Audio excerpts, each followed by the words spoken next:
Together, we can make a world where all children grow mentally fit and cognitively strong. But what about the days, and there are many, when we feel completely, totally, and undeniably disheartened? The days that threaten joy and attempt to swipe our hope. These are the days when we need tools, resources, and mostly straightforward conversations to know that hope can stick, even in the stickiest situations.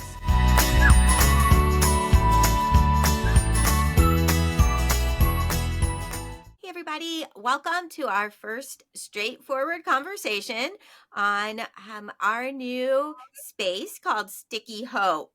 So, Becca, do you remember the first time we were toying with the idea Sticky Hope? Yeah. We kind of had this funny response. And at first I was like, sticky, really?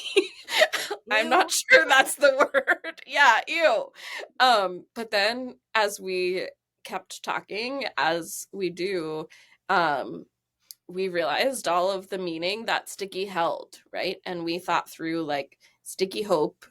Like, first of all, that's like a quirky enough title that like it kept us thinking, it held our attention, and it really kind of describes what we're trying to do, right? Sticky can mean so many things, and sometimes some of the things we're facing really make us feel ew, right? And it also really made us stop and think about moments that feel sticky as educators, and in those sticky moments, what we want to have is hope, right? And so whether you're facing a sticky situation with a student and a behavior, or a sticky conversation with a colleague or a parent, in each of those interactions, choosing to find the hope and provide hope um, is a way to move forward together.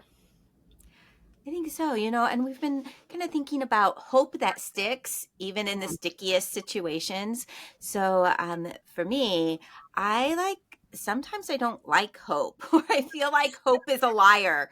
Yeah. Like I think about, we think about, trying to help kids, and like we have these routines and we're going through them for weeks on end, and it feels like there's no movement, and feel like like hope is kind of a liar to me.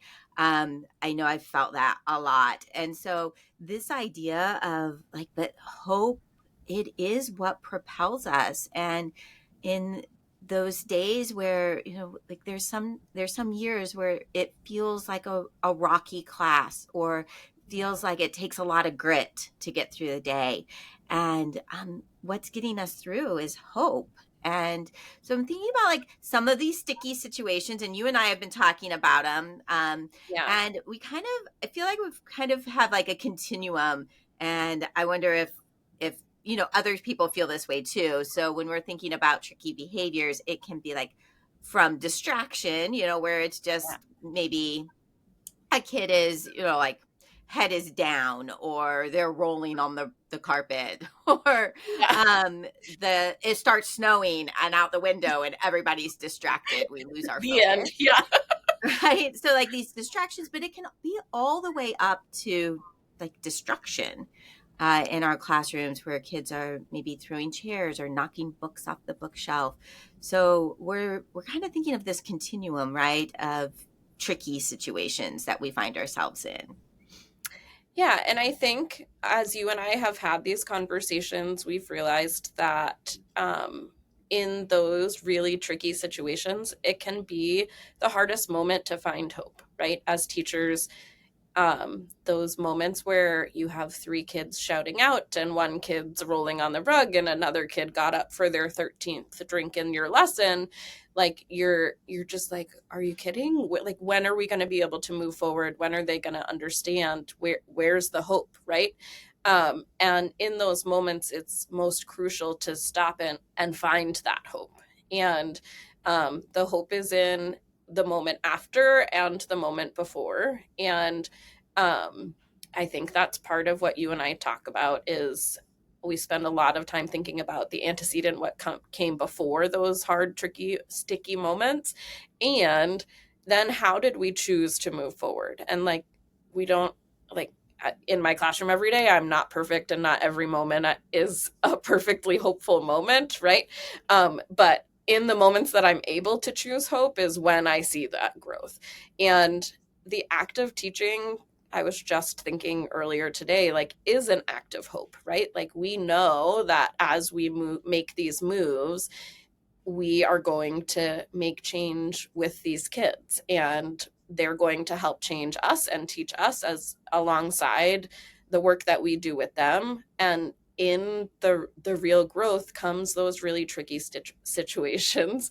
um and we see a lot of the moments of distraction a lot more often.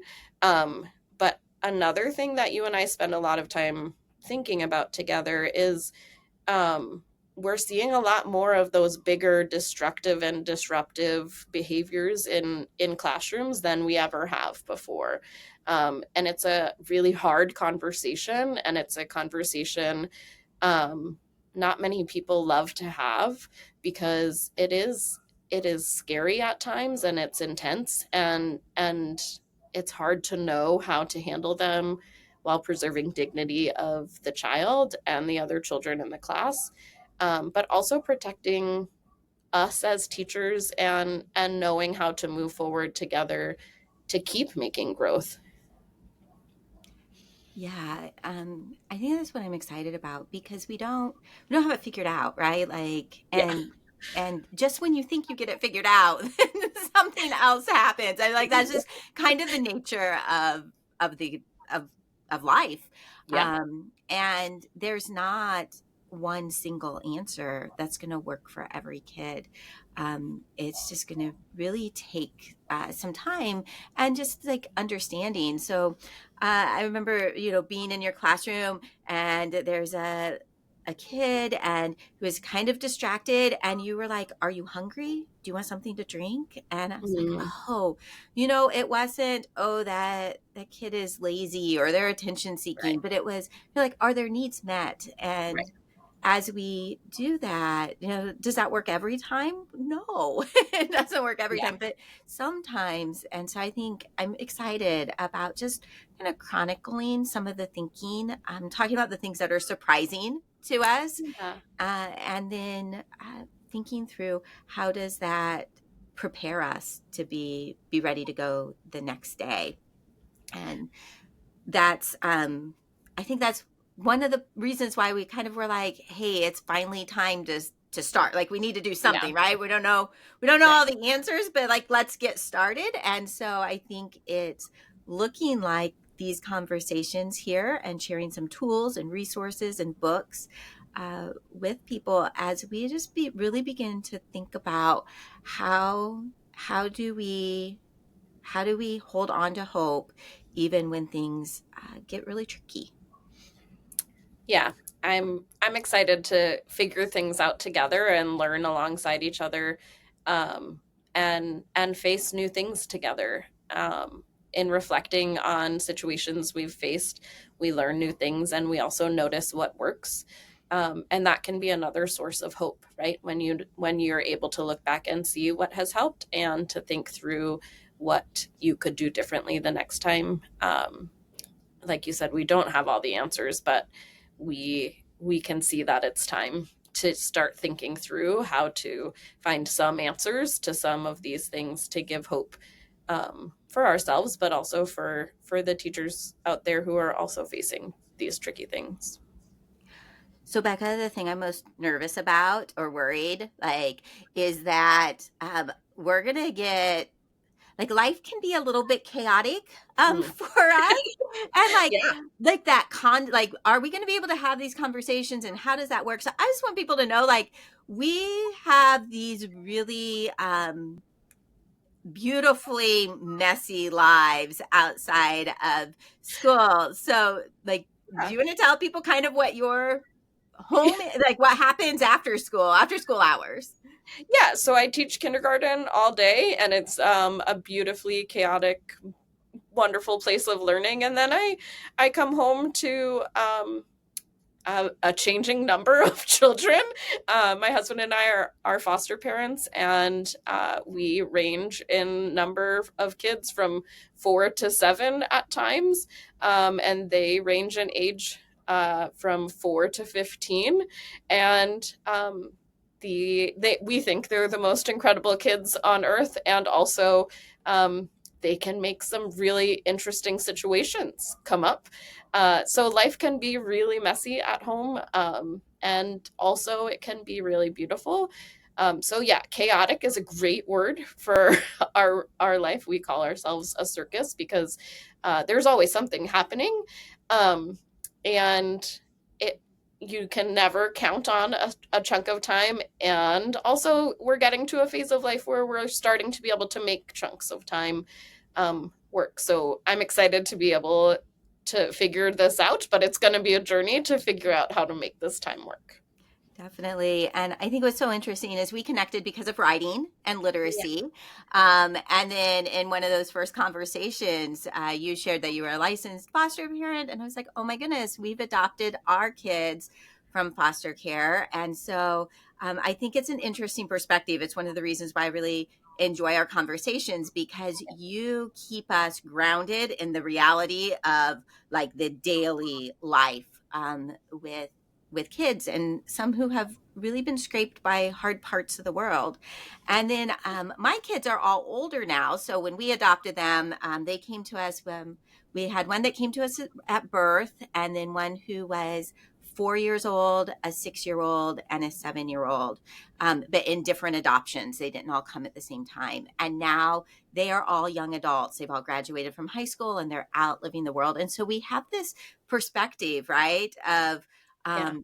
in the moment, but then also what we're gunning towards. And for us, we were really hoping that they would heal in childhood. And what I've realized and is how that happened because of teachers and coaches and Mhm. the school community, and they wouldn't be the healthy adults that they are now had it not been for teachers. And that's what I wish I could like go back and tell myself, like my younger self, or when I was just beginning my career, is like what you do matters, especially on the days where it feels like we didn't make any difference. And so that's that idea of sticky hope. Um, I feel so fortunate because you have that perspective. You can't go back and tell your younger self that, but you can tell me that. And that has really helped me. I never expected to be the parent getting the phone call about my child being the reason that classrooms are being cleared or needing a 40-minute restraint. Um, but in those moments, when I am answering those phone calls, I have learned to say thank you for what you did to help heal my child's heart today. Um, and and teachers don't know how to respond to that. They're kind of used to us now, but at the beginning, when it was really sticky, it was really tricky. No one They expected us to be mad that these situations were happening at school, and when my husband was also a teacher, and so they're calling these teachers saying your kids are doing these really unpredictable things. They expected us to blame them. The teachers expected us to think the teacher did something wrong, or they didn't do enough, or they triggered the child. And instead, we thanked them for keeping the child safe and for the work that they did to help heal the child's brain and heart that day. Um, and so now the teachers expect that of us, and they feel safe in calling us and having these conversations. But it was hard at the beginning, and without your perspective, I would have been frustrated, right? I would have been like, oh my gosh, like why did they have another hard day? And it was hard to see the hope, but because of you and the perspective you have, we were able to find it. So we're hoping to be able to share that with others too.